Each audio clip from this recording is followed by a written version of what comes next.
Peter throws two different dice together and finds the product of the two numbers obtained. Veena throws a die and squares the number obtained. Who has better chance to get the number 25? ये question है। इस question को करने के लिए हम इसको two parts में डिवाइड कर लेते हैं। सबसे पहले number 1 we will make a column for Peter और दूसरे कॉलम में हम रीना के बारे में लिखेंगे। सिंस ये क्वेश्चन प्रोबेबिलिटी का है तो हम इसमें सबसे पहले सैम्पल स्पेस नोट कर लेते हैं।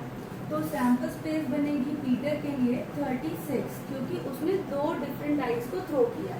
जब दो डाइस को आप एक साथ थ्रो करते हो तो उसका सैम्पल स्पेस 36 बनता है। उसका रीज़न ये है कि आप एक डाइस को फिक्स कर लेते हो। एक डाइस को आपने नंबर 1 फिक्स कर लिया। जैसे सपोज आप ये ले लेते हो कि दो कलर के डाइस हैं, एक रेड और एक ब्लू, तो रेड वाली पे हमेशा एक नंबर फिक्स कर लिया, ब्लू वाले पे उसके साथ हमने मैचिंग में रख लिया। तो जैसे फर्स्ट वाले पे 1 और दूसरे पे भी 1, पहले पे 1 तो दूसरे पे 2, पहले पे 1 और दूसरे पे 3, ऐसे करते करते 1 से 6 तक आप लिखोगे कि सपोज जैसे रेड वाले पे 1 1 1 आ रहा है हर बार और ब्लू डाइस पे दूसरे नंबर आ रहे हैं। इसी तरह से 2 से फिर ये आएगा 1 की जो रेड डाई है उस पर 2 आ गया, ब्लू वाले पे 1 2 2 2 3 एंड सो ऑन टिल 2 6। इसी तरह से करते करते हम 6 तक जाएंगे और इसी तरह से 6 केस इसके बन जाएंगे। तो अगर आप इनको टोटल करोगे, काउंट करोगे तो 6 × 6 इज 36। तो 36 हमारा इसका सैम्पल स्पेस होगा। तो यहाँ पर हम इसका सैम्पल स्पेस 36 रखेंगे क्योंकि इसने दो डाइस को थ्रो किया है।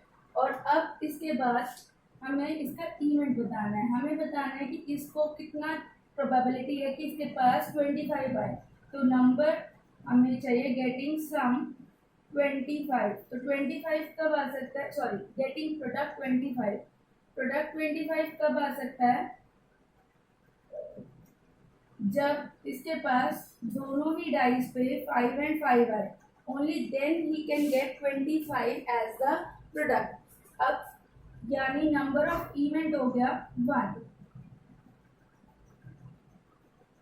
अब नंबर ऑफ इवेंट अगर 1 है तो इसकी प्रोबेबिलिटी जो कि फॉर्मूला है NE/NS वो आ जाएगा आपके पास 1/36। अब हम रीना के केस की बात कर लेते हैं। रीना ने एक ही डाइस को थ्रो किया था तो उसका जो सैम्पल स्पेस होगा वो होगा 6 क्योंकि जो एक डाइस को जब वो थ्रो करेगी तो उसका सैम्पल स्पेस इस वजह से 6 आएगा क्योंकि उसके पास 6 केसेस है। उसके बाद नंबर ऑफ सैम्पल स्पेस हमारा 6 है। इवेंट उसने जो भी निकाला गेटिंग 25, उसके पास जो भी नंबर आया एक सिंगल डाइस पे उसने उसका स्क्वायर कर दिया। सपोज उसके पास नंबर 2 आया था डाई को थ्रो करने पर तो उसने 2 का स्क्वायर कर दिया 4। उसके पास 3 आया था, 3 का स्क्वायर कर दिया 9। इस तरह से उसके पास 25 कब आएगा? जब वो 5 का स्क्वायर कर देगी। तो 5 उसको कितनी बार मिल सकता है? ओनली 1। एक ही कंडीशन ऐसी है जिसमें उसके पास 5 आ सकता है। तो इस बात की प्रोबेबिलिटी हो गई 1/6। Now we have to compare कि किसके पास चांसेस ज़्यादा है, मतलब किसकी वैल्यू ज़्यादा है, प्रोबेबिलिटी में से किसका प्रोबेबिलिटी ज़्यादा है। तो उसके लिए मैं यहाँ पे आपको इसको कंपेयर करके बता देती हूँ।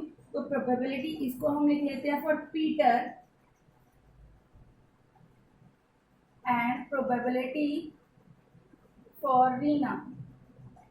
इसको जब आप कंपेयर करोगे तो 1/36 एंड 1/6। आप चाहे तो एलसीएम लेके सॉल्व कर सकते हैं। ये 1 6 और ये 1 6 तो 6। तो अब आपको पता चल जाएगा कि 6/36 इज ग्रेटर। 6/36 रीना के लिए था तो इसका मतलब Reena has better chance to get number 25 as the probability when she throws a single die. I hope ये क्वेश्चन आपको समझ में आया होगा।